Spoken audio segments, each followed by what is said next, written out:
ನಿಮ್ಮ ನೀರ್ ಹಾಕ್ತಾರನ ತಟ್ಟಿಗ. ನಮಸ್ಕಾರ ರೀಪ್ಪ ಎಲ್ಲರಿಗೂ. ಸೊ ನಾನು ನಿಮ್ಮ ಪ್ರೀತಿ ಹುಡುಗ MJ ಬ್ರೋ. ಸೊ ಇದು 30 days ಆಫ್ 30 ಮಿನಿ ಬ್ಲಾಗ್ಸ್ ಒಳಗಿದೆ day 13 ರೀಪ್ಪ.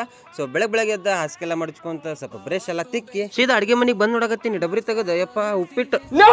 God, please, no! No! No! No! ಅವ ಹಂಗ ಮಸ್ಕಿರಿ ಮತ್ತೆ ವಿಡಿಯೋ ನೋಡಿ ಬೈಬೇಡ್ರಿ. ಇದನ್ನೆಲ್ಲ ಮುಗಿಸ್ಕೊಂಡು ನಾವು ಹೋಗಿದ್ದೆ ಹಾಲು ತರಕ್. ಹಾಲೇನೋ ತರಕ್ ಹೋಗಿನಿ, ಅದ್ರ ಚೀಲಾನ ತಗೊಂಡೋಗಿದ್ದಿಲ್ಲ ನಾನು. ಆಯ್ತು. ಆಮೇಲೆ ನಾನು ನೋಡ್ಪ ಹುಗ್ಗಿ ಮಾಡ್ಲಿಕ್ಕೆ ಸ್ವೀಟ್ ಅಲ್ಲ, ಖಾರದ್ ಅದು. ಅಂದ್ರ ಒಬ್ಬೊಬ್ರು ಒಂದೊಂದ್ ತರ ಮಾಡ್ತಾರ.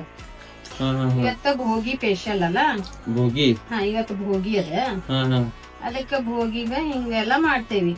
ಕೆಲವೊಬ್ರು ಪೊಂಗಲ್ ಮಾಡ್ತಾರ, ಮಕರ ಸಂಕ್ರಾಂತಿ ಎಲ್ಲ. ಅದಕ್ಕೆ ಕೆಲವೊಬ್ರು ನಿಯಮ ಪ್ರಕಾರ ಮಾಡ್ತಾರ. ಇವತ್ತ ಭೋಗಿ ಅದ, ನಾಳೆ ಏಕಾದಶಿ ಅದ, 15ಕ್ಕೆ ಏನದಲ್ಲ ಅವಾಗ ಸಂಕ್ರಮಣ. ಇದ ಮತ್ತೆ ಎಲ್ಲಾರು ಲೈಕ್ ಕೊತ್ರಲ್ಲ. ಹ್ಯಾಂಡ್ ಗ್ಲೌಸ್ ಮಾಸ್ಕ್ ಹಾಕೊಂಡ ನಾ ಸೀದಾ ಹೋದರಿಪ್ಪ ಆಶ್ರಮ ಕೆಲ್ಸಕ್ಕೆ. ಎಲ್ಲ ಮುಗಿಸ್ಕೊಂಡ್ ಮತ್ತೆ ಪೂಜೆ ಮಾಡ್ಬೇಕಾಯ್ತ. ಪೂಜೆ ಎಲ್ಲ ಮುಗಿಸ್ಕೊಂಡು ಇವತ್ತು ನೋಡ್ರಿ ಒಬ್ರು ಸರ್ ಅವ್ರ ಕಡೆ ಆದಷ್ಟು ಸಹಾಯ ಮಾಡಿದ್ರೆ ಈ ವಿಡಿಯೋ ಮುಖಾಂತರ ಅವ್ರಿಗೆ ಥ್ಯಾಂಕ್ಸ್ ಹೇಳ್ತೀನಿ. 1 billion zillion jillion dillion cotillion times later. ಸಂಜೆ ಆಗ ಬಿಟ್ಟಿದ್ರಪ್ಪ. ಅದ್ರ ಸಲುವಾಗಿ ಅಂಗಡಿಗೆ ಹೋಗಿ ಒಂದ್ ಕಪ್ ಚಾ ಕುಡೋದು. ಅಲ್ಲಿಂದ ಒಂದ್ ಸ್ವಲ್ಪ ಕೆಲಸ ಇತ್ತು, ಅದು ಹೋಗಿ ಎಲ್ಲ ಮುಗಿಸ್ಕೊಂಡು ಬರಮಟ ಅಂದ್ರೆ ಊಟದ ಟೈಮ್ ಆಗಿತ್ತ. ಊಟ ಮಾಡ್ರಿ ಹೊಡ್ ತುಂಬ ನೀರ್ ಯಾಕ ನಿಮ್ಮ ನೀರ್ ಹಾಕ್ತಾರನ ತಟ್ಟಿಗ ಕುಡ್ರಿ ಅದ ನೀರ್. ಬಸಮ್ಮ ಊಟಕ್ಕೆಲ್ಲ ಬಡಿಸಿ ನಮ್ ಜಾಗಕ್ಕೆ ನಾ ಬಂದ್ವಿ. ಸ್ವಲ್ಪ ವಿಡಿಯೋ ಎಲ್ಲ ಎಡಿಟ್ ಮಾಡೋದಿತ್ರಿಪ್ಪ. ಅದ್ರ ಸಲುವಾಗಿ ಇವತ್ತಿಗೆ ಅಷ್ಟ ವಿಷಯ ಮತ್ತೆ ಸಿಗ್ತೇನೆ ಅಂತ. ಜೈ ಆಂಜನೇಯ.